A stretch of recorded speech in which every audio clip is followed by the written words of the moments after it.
오늘 대검찰청에선 국회 법사위 대검 국감이 열렸습니다.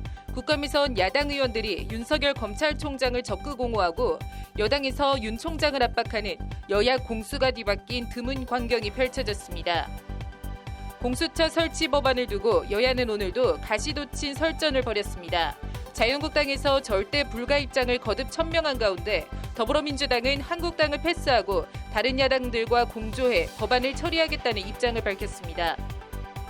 비선 실세 최순실에 70억 원대 뇌물을 제공한 혐의 등으로 기소된 신동빈 롯데그룹 회장에 대해 대법원이 오늘 징역형 집행유예를 선고한 2심 판결을 확정했습니다.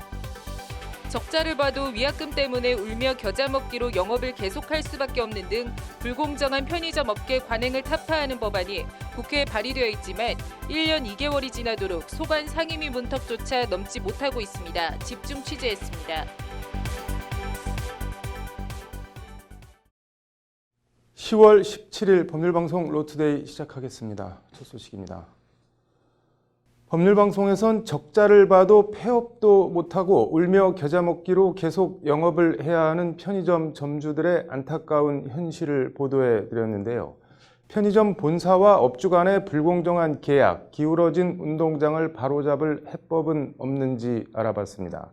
편의점 공화국의 그늘 5번째 보도 신세아 기자입니다. 서울 강남 선정능력 부근의 한 편의점입니다. 지하철역 부근 대로변에 위치해 있어 벌이가 쏠쏠할 것 같지만 편의점 점주는 그렇지도 않다며 씁쓸해합니다. 아니지. 전반적으로 지금 그래도 우리는 지금 얘기가 지금 이제 도로변에 있기 때문에 조금 되는데도 불구하고 솔직히 이런 게 있죠.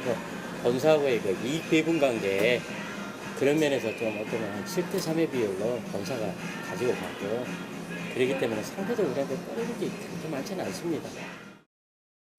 하루 24시간 장사해서 본사 좋은 일만 하고 있다는 하소연입니다. 인근의 다른 편의점도 사정은 크게 다르지 않습니다. 보통 70% 정도는 제 생각에 제가 알고 있는 범위 내에서 점주들 간에 통화하잖아요. 70% 정도는 지금 적자예요. 적자를 안 내려면 몸으로 해야 되고 국민 건강 증진을 왜 한다고 해놓고 저희들 같은 경우는 몸으로 이렇게 하니까 힘들고 병나고 정신적으로도 조금 지치고. 잘못 뛰어들었구나 싶어서 폐점을 하고 싶어도 마음대로 점포문을 닫을 수도 없습니다. 계약 기간 내에 폐점할 경우 위약금 등 이런저런 비용을 물어야 하는데 현실적으로 이를 한 번에 부담하기가 힘들기 때문입니다. 왜냐면은 그게 계약 사항이기 때문에 그럼 5년 계약했으면 5년 동안 어떻든 간에 해야 하기 때문에 한마디로 끌려가는 거죠, 그대로. 네, 그 기간 내에서. 네, 그런 점이 참 난감합니다. 이 때문에 적자를 보면서도 울며 겨자 먹기로 영업을 계속할 수밖에 없다는 것이 점주들의 하소연입니다. 힘들어요. 위약금 때문에. 어떻게 계약할 때 5년이면 5년, 2년이면 이제 계약이 있어요. 근데 나갈 수도 없고 들어갈 수도 없고 버릴 수도 없고 손 볼 수도 없고 그런 상태에 나이 60 넘어서 남의 일 할 수도 없고 그래서 그냥 새벽에 나와 밤까지 일해요. 저 같은 경우는 그래요. 한때 인생 이모작, 퇴직자들의 로망 비슷했던 편의점이 이렇게까지 어려워진 건 편의점들이 폭발적으로 늘어났기 때문입니다. 한 집 건너 편의점, 한 빌딩 건너 편의점, 이른바 근접 출점 문제입니다. 어렵다 추측으로 하잖아요. 그냥 생각으로 어려울 것 같다. 현실은 그게 아니에요. 어려운 정도가 아니에요. 손님 없어 힘들고 돈 나가서 힘들고. 실제 원조 편의점공화국 일본의 경우 1억 2천만 인구의 편의점이 5만 6천 개인데 반해 우리나라는 5천만 인구의 편의점 수가 5만 개가 넘습니다. 인구당 편의점 수가 일본의 2배를 넘는 겁니다. 이는 개별 편의점들의 어려움과는 별개로 본사 입장에선 일단 전체 편의점 수를 늘려놓으면 어떻든 매출 증대로 이어지는 구조와 무관하지 않습니다. 이에 과도한 출점 경쟁을 막고 점주들을 보호하자는 취지에서 올해부터 100m 이내 출점 제한 등의 내용을 담은 편의점 자율규약이 실시되고 있지만 말 그대로 자율규약이어서 법적인 강제력은 없습니다. 담배 판매의 경우에는 담배 사업법에 거리 제한 규정이 있지만 편의점의 경우에는 법령에서 거리 제한을 두고 있는 규정이 없어요. 자율규제 같은 경우에도 문제는 이게 말 그대로 자율규제에 불과해서 과연 강제성이나 실효성이 있을까 하는 의문이 있어요. 이런 문제점과 지적들을 반영해서 국회엔 지난해 8월 더불어민주당 우원식 의원 대표 발의로 최저수익 보장 등의 내용을 담은 가맹사업 거래의 공정화에 관한 법률 개정안이 발의돼 있습니다. 법안은 시장의 과포화로 인해 자영업자들의 경제는 점점 어려워지고 있는 반면 가맹점 출점 확대에 따른 본사의 이익 및 매출은 점점 늘어나고 있는 상황이라고 제안 이유를 밝히고 있습니다. 근접 출점으로 대표되는 과다 출점을 통해 개별 점포들이야 어찌 되는 본사 혼자 배불러지는 구조를 차단하겠다는 취지의 법안입니다. 최저소득보장제는 뭐냐면 아까도 얘기했지만 편의점 처음 낼 때 편의점주의 판단도 판단이지만 그 판단을 하게 만드는 이유는 편의점 본사의 상권 영향 평가거든요. 그런데 그 책임을 안 져주면 이 근접 출점으로 해서 생기는 피해, 내가 여기다 냈는데 그 다음에 50m 떨어진 데다가 또 편의점이 생긴다. 그러면 근접 출점이 되면서 여기도 안 되고 여기도 안 되잖아요. 그걸 못하게 하는 방법으로 여기 점포를 내면 최소한 너한테는 소득을 얼마 보장해 주겠다. 이게 최저소득 보장제예요. 그걸 해놓으면 근접 출점을 못하죠. 법안은 이와 함께 적자 점포의 경우 희망 폐업을 가능하게 하는 등 점주에게 불리한 여러 불공정 계약 사항 등에 대한 개선 사항들을 담고 있습니다. 돈이 안 벌리면 문을 닫고 싶잖아요. 그러면 폐업을 희망한단 말이에요. 근데 폐업을 하려면 굉장히 어려워요. 인테리어 잔존금, 그리고 이제 이 물건 남은 거, 이런 거 반품을 잘 안 받아주니까. 그래서 폐업을 하려면 돈이 많이 들어가니까 폐업을 못 하는 거예요. 그래서 그런 걸 없애는, 본인이 희망하면 폐업할 수 있도록. 국회엔 또 지난 8월 민주당 오영훈 의원 대표 발의로 근접 출점 규정을 좀 더 명확히 하고 이를 위반할 경우 과징금을 부과할 수 있도록 하는 내용을 골자로 한 가맹사업법 개정안도 발의돼 있습니다. 우원식 의원이 대표 발의한 가맹사업법 개정안은 발의 1년 2개월이 지나도록 여야의 정쟁 속에 아직 소관 상임위인 산업통상자원 중소벤처기업위원회 문턱도 넘지 못하고 있습니다. 말로만 국민과 민생을 외칠 게 아니라 정말 국민을 위해 일하는 국회와 국회의원들이 필요해 보입니다. 법률방송 신세아입니다.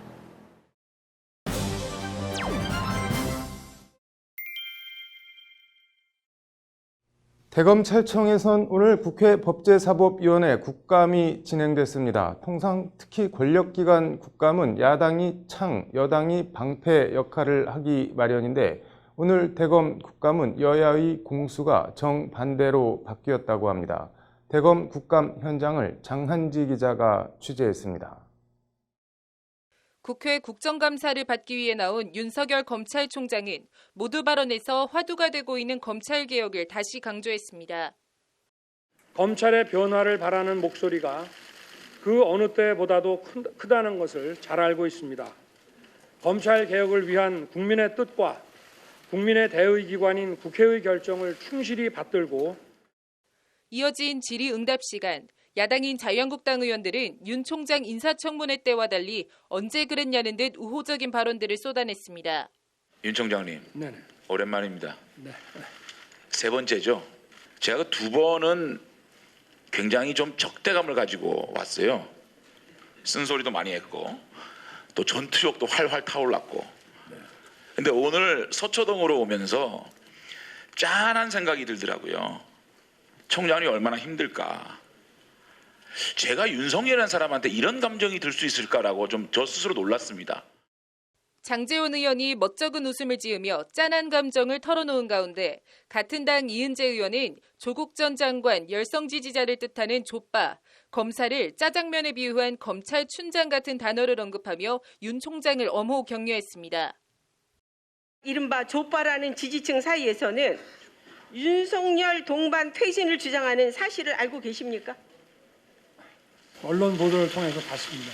정적을 향한 칼을 휘두를 때 국민 영웅으로 추앙을 하다가 살아있는 권력, 조국을 수사하니까 망고 역적으로 심지어는 뭐라고 표현까지 하느냐면 검찰 춘장이란 놀림까지 받. 이에 민주당에선 한국당이 언제부터 윤석열 총장이 그렇게 따뜻했냐는 식의 냉소적 발언들이 나왔습니다. 그 당시에 윤 총장님이나 수사팀이나 박영수 특검을 저주, 비난, 조롱, 공격하시던 분들 중에 일부는 또 지금 윤 총장을 보호하자 또는 칭송 내지는 옹호하는 이러한 급변을 보입니다. 국회의원들도 똑같고 여기 계신 분도 마찬가지고요. 지난번 인사청문회나 작년 서울중앙지검 국감 때 윤 총장님의 당시 가족 이야기를 거론하시던 국회의원님이 지금 막 대단한 보호자가 되어 계시는 상당한 아이러니를 목격하고 있는데요. 냉소에도 아랑곳 않고 한국당에선 윤 총장 옹호 발언들이 이어졌고 사람에 충성하지 않는다는 윤 총장 발언에 대한 저작권 얘기까지 나올 정도로 분위기가 화기애애했습니다. 제가 오늘 국정감사로 오면서 참 여러 가지 망감이 교차한다고 할까요? 윤석열 하면 조직에 충성하는 사람으로 각인되고 있거든요. 그래서 제가 이 국회 속기록을 한번 뽑아봤어요. 근데 사실 지금부터 딱 6년 전 아마 며칠 빠진 21일이던데 그때 제가 우리 총장께 그때 정의는 조직에 충성하느냐 사람에 충성하느냐를 제가 질의를 한 걸로 속기록에 나와 있습니다. 사실 그 원작자는 제거든요. 제가 원작 작품을 써먹었으니까 저작권을 좀 내줘야 돼요. 아시겠죠? 네. 반면 민주당에선 윤중천 접대 의혹 보도를 한 한겨레 신문 관계자들을 윤석열 총장이 직접 고소한 데 대해 보도의 진위 여부를 떠나 검찰총장으로서 부적절한 처신이라는 지적이 나왔습니다. 먼저 제 의견을 말씀드리면 이 기사는 대단히 잘못된 기사라고 생각을 합니다. 검사는 고소하는 게 아니다. 이런 일이 생기면 이제 일반 시민들이 계속 무슨 문제가 생길 때마다 고소를 하는 문화가 많아질 거라고 생각을 합니다. 조국을 비판했더니 온갖 입에 담을 수 없는 비난에 시달리고 있지만 공인으로서 고소를 자제하고 있다는 금 의원의 지적에 윤 총장은 한겨레 신문이 사과를 하면 고소를 취해야 할지 재고하겠다고 답변했습니다. 그리고 의원님 못지않게 저도 인터넷이라든가 이런 유튜브 이런 데로부터 정말 어마무시한 공격을 많이 받았습니다만 한 번도 고소를 한 적이 없습니다. 그러나 이거는 저 개인의 문제가 아니라 이 검찰이 하는 기관에 대한 문제일 수 있고. 윤 총장의 답변에도 민주당에선 총장 고소 사건 자체가 검찰에 부담이 된다는 쓴 지적이 이어졌습니다. 고소에 공익이 있다고 봅니다, 저는. 그러나 또 다른 문제점과 부작용이 있는 게 뭐냐. 총장님이 고소를 하니까 거의 LTE급으로 수사를 한다. 총장 사건이니까 검찰이 이렇게 동원된다. 이 선택적 정의에 대한 지금 총장님이나 검찰을 비판하는 사람들 그 얘기 자꾸 하지 않겠습니까? 저는 그런 거에 대한 부담도 같이 고민해야 되고. 민주당은 내친 김에 패스트트랙 국회 선진화법 위반 고소고발 사건 자유한국당 의원들 수사는 어떻게 할 거냐고 윤 총장을 압박했습니다. 지금 패스트트랙 관련 수사하고 계시죠? 그렇습니다. 예. 남부지검에서 하는. 이번 수사처럼 성령 없이 눈치 보지 말고 법대로 흔들리지 않고 수사할 거라고 보면 되죠. 예. 그때도 지금 우리 총장님 칭찬하고 계신 여기 계신 분들이 어떻게 반응할지 저는 개인적으로 관심거리입니다. 이철희 의원의 해당 발언이 나오자 희희낙낙하던 한국당 의원들의 표정은 싸해졌고 민주당 의원들은 모처럼 웃음을 지어 보였습니다. 윤 총장은 조국 전 장관 일가 관련한 수사나 패스트트랙 수사 모두 법과 원칙에 따라 하겠다는 원론적인 입장을 밝혔습니다. 오늘 국회 법사위 대검국감에선 야당에서 현직 검찰총장을 짠해하며 옹호하는 드문 풍경이 벌어졌습니다. 집중관리 대상 검사 명단 공개와 총장 지지 발언을 아끼지 않은 한국당 의원 수십 명이 걸려있는 패스트트랙 수사에 윤석열 총장이 어떻게 대응하고 진행할지 행보의 정치권의 의목이 집중되고 있습니다. 법률방송 장한지입니다. 네, 여야는 오늘도 공수처 설치 법안을 두고 가시도친 설전을 주고받았습니다. 공수처 충돌 쟁점, 오늘은 그 두 번째 보도로 공수처 법안에 대한 여야 입장 차이 단면을 보여주는 각 당 지도부들의 발언을 전해드립니다. 앵커 브리핑입니다. 이인영 더불어민주당 원내대표는 오늘 오전 열린 정책조정회의에서 검찰개혁 법안에 대해 교섭단체 3당 협상이 합의를 이룰 수 있도록 남은 13일 동안 자유한국당이 전향적인 제안을 해주실 것을 요청한다고 말했습니다. 이 원내대표는 그러면서 한국당이 끝내 고위공직자범죄수사처 신설에 반대한다면 협상은 매우 중대한 장애를 만날 수밖에 없다며 한국당을 제외하고 패스트트랙에 참여한 모든 정당의 의견도 경청해 합의를 모아나갈 것이라고 밝혔습니다. 자유한국당은 민주당이 뭐라 하든 공수처 설치 절대 불가 확고한 입장을 고수하고 있습니다.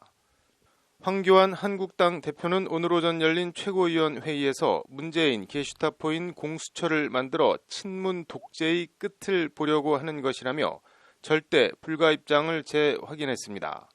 나경원 원내대표도 공수처가 진작 설치됐다면 검찰의 조국 수사는 어림도 없었을 것이다며 공수처가 만들어지면 이 정권의 비리와 부패는 영원히 묻힌다.